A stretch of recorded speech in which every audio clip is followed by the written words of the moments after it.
Well, hello there. This is Ashley with none other than Ashley Tolton Art. If you clicked on this video, I'm guessing you want to improve your art skills, but don't necessarily know how to. So, hopefully, I'm here to help you with that. Let's just dive straight in. If you are looking to improve your art, I believe that there are numerous things that you can do. And mind you, these are all my personal opinions. There are many different things, many different takes on how to improve your art. There's many different solutions depending on where you are as an artist, what kind of art you do. But without going into too much detail and all the nuances of that, let's just keep it nice and simple.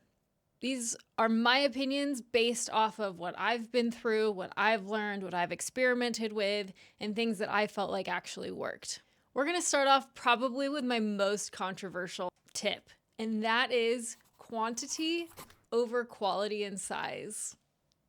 I know everyone's going to say, no, quality is the most important thing. And yes, to some extent it is, but let me give you an example. If you have a painting that's 11 by 14, 18 by 36, 30 by 40, whatever is considered a big painting to you, say that you're working on a painting and it takes you 3 months to get it done because you're like, I want it to be perfect. I need it to be perfect. I'm working on all these skills and I'm not going to be done with it until it is perfect. But it took you 3 months to get done versus if you were working on, say, an 8 by 10 canvas and you could finish it in half a week or a week. And then you repeat. So then the following week you do another one or another two. And then already by the time a month goes by, you have 4, maybe even 8 paintings done. And that's 1 month versus one painting in 3 months. Do you kind of see where I'm going with this? In this instance, I do think quantity is so important because if a painting just doesn't work that well, or there's something like really tricky about it and you try your best, but then, you move on and you move to the next one and you take what you've learned and you take that into all the next ones that come up and you start off better. And it's like the more repetition you have, the more you can go through the start to finish process. And by doing that, you're going to solve a lot more problems and go through a lot more problems because it's just, things are going down the pipeline way quicker.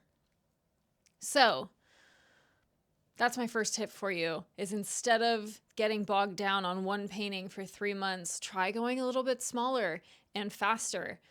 Not in speed.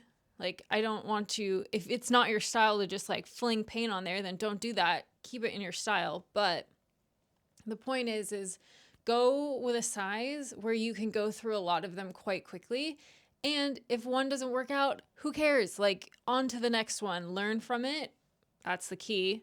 Learn from the ones that don't go well and then just keep going. And I promise you, you're going to get so much further in that 3-month time period than you would have if you just stuck with one painting. The caveat to that is that I also still want you to push boundaries though.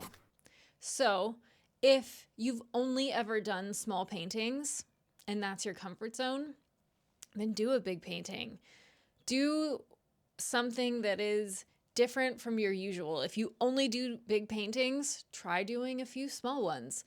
Whatever it is that's kind of the exaggerated opposite, just give it a try because you're going to learn something from it.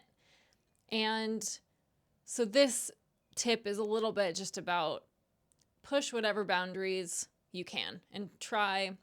If you find that there's like a habit that you really, really like, just for fun, shake things up and do the complete opposite. Try it out, Another fundamental thing that you will hear basically everyone say is drawing. Drawing is probably going to be the number one thing that helps improve your artwork. I'm not going to lie to you. There is no fast way to do that.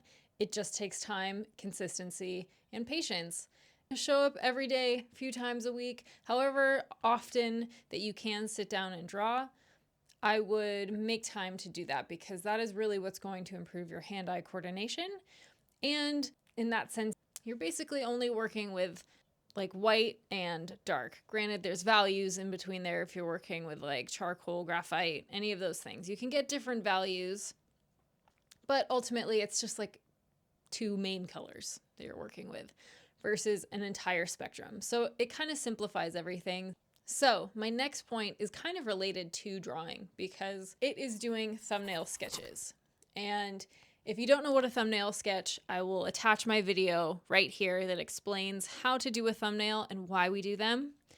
But essentially, you do them before you paint, and it is a value study so that before you start putting any paint to paper, you have a good idea of what the composition looks like. You've kind of ventured through the painting once already, and you get a feeling of what it is, what you're going to be doing. And then again, biggest thing is the value study. So understanding where the lights are, where the darks are, what goes where, and how they all relate to each other to create the most impact. And with a thumbnail, you're also drawing, which again is only going to help you improve. So in that same realm of before you paint, a color study is also really important. If you don't know what a color study is, or you're interested in learning how to do a color study or maybe do a better one, I do have a video on that, and I will link that right here.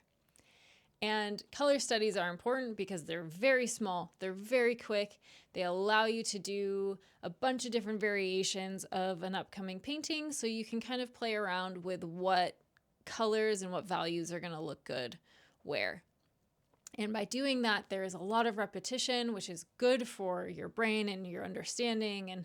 And you can just work through a lot of things with a color study. And it's quick and it's not detailed. So it's a great exercise to help improve your artwork, because you are experimenting and they're so small that you really can't get into details.